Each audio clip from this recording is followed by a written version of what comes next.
The churl in spirit up or down, along the scale of ranks, through all, to him who grasps a golden ball, by blood a king, at heart a clown.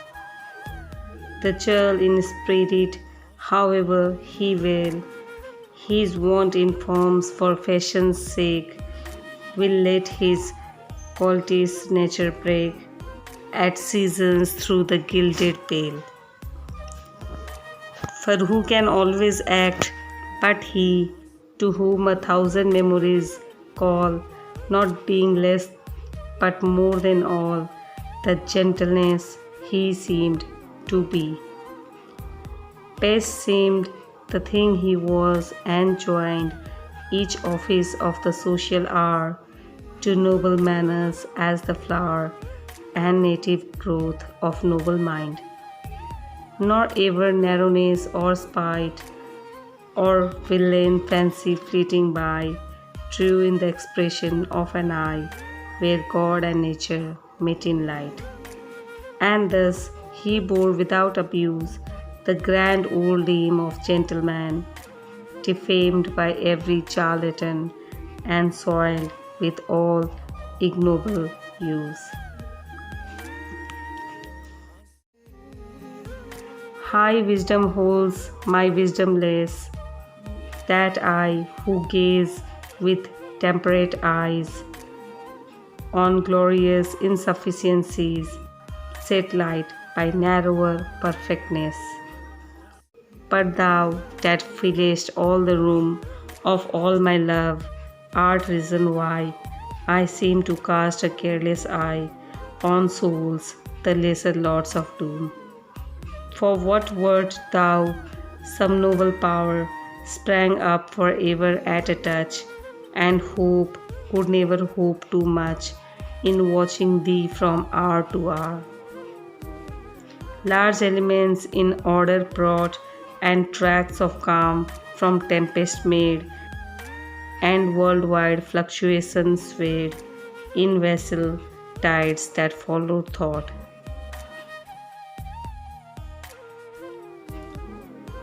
'Tis held that sorrow makes us wise, yet how much wisdom slips with thee, which not alone had guided me, but served the seasons that may rise. For can I doubt, who knew thee keen in intellect with force and skill, to strive to fashion, to fulfill, I doubt not what thou wouldst have been. A life in civic action warm, a soul on highest mission sent, a potent voice of parliament, a pillar steadfast in the storm. Should licensed boldness gather force, becoming when the time has birth, a lever to uplift the earth and roll it in another course. With thousand shocks that come and go, with agonies, with energies, with overthrowings and with cries and undulations to and fro. Who loves not knowledge, who shall rail against her beauty, may she mix with men and prosper, who shall fix her pillars, let her work prevail. But on her forehead sits a fire, she sets her forward countenance, and leaps into the future chance, submitting all things to desire. Half grown as yet a child and vain, she cannot fight the fear of death. What is she, cut from love and faith, but some wild palace from the brain of demons, fairy, hot to burst all barriers in her onward race. For power, let her know her place. She is the second, not the first. A higher hand must make her mild, if all be not in vain, and guide her footsteps moving side by side with wisdom like the younger child.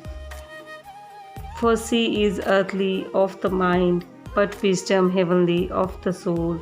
O friend, who camest to thy goal so early, leaving me behind. I would the great world grew like thee, who grewest not alone in power and knowledge, but by year and hour, in reverence and in charity.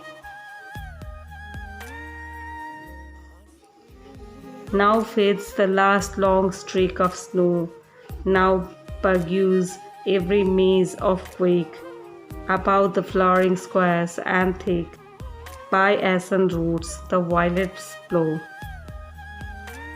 Now rings the woodland loud and long, the distance takes a lovelier hue, and drowned in yonder living blue, the lark becomes a sightless song.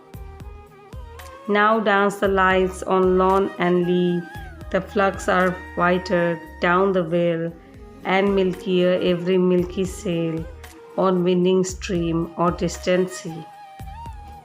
Where now the sea mew pipes or dives, in yonder greening gleam and fly, the happy birds that change their sky to build and brood, that live their lives.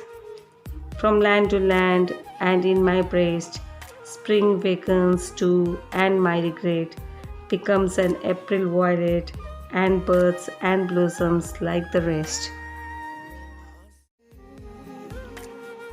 Is it then regret for buried time, that kindlier in sweet April wakes, and meets the ear, and gives and takes the colors of the crescent prime? Not all the things the stirring air, the life reorient out of dust, cry through the sense to heart and trust in that which made the world so fair. Not all regret, the face will shine upon me while I muse alone, and that dear voice I once have known still speak to me of me and mine. Yet less of sorrow leaves to me, for days of happy commune dead, less earning for the friendship fled than some strong bond which is to be. O days and hours, your work is this, to hold me from my proper place, a little while from his embrace, for fuller gain of after place. That out of distance might ensure desire of nearness doubly sweet, and unto meeting when we meet, delight a hundredfold accrue. For every grain of sand that runs, for every span of shade that steals, for every kiss of toothed wheels, for all the courses of the suns.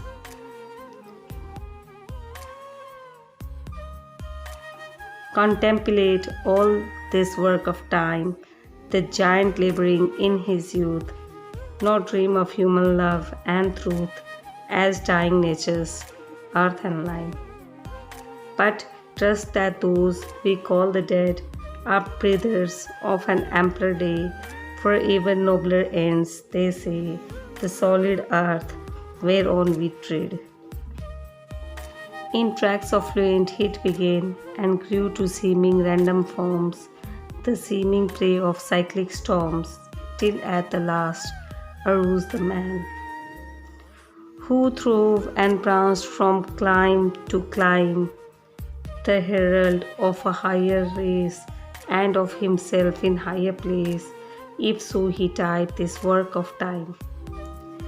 Within himself from more to more, or crowned with attributes of woe, like glories move his course and so, that life is not an idle ore, but iron dog from central gloom, and heated hot with burning fears, and dipped in paths of hissing tears, and battered with the shocks of doom. To shape and use, arise and fly, the reeling fawn, the sensual feast, move upward, walking out the beast, and let the ape and tiger die.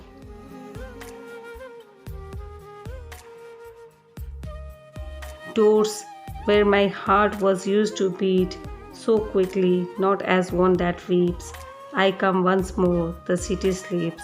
I smell the meadow in the street. I hear a chirp of birds I see, betwixt the black fronts long withdrawn, a light blue lane of early dawn, and think of early days and thee. And bless thee, for thy lips are bland and bright, the friendship of thine eye, and in my thoughts with scarce a sigh, I take the pressure of thine hand. I trust I have not wasted breath. I think we are not wholly plain, magnetic mockeries not in vain.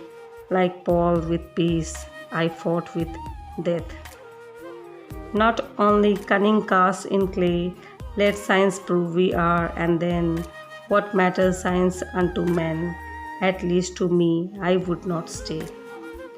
Let him, the wiser man who springs hereafter up from childhood's shape, his action like the greater ape, but I was born to other things. Sad has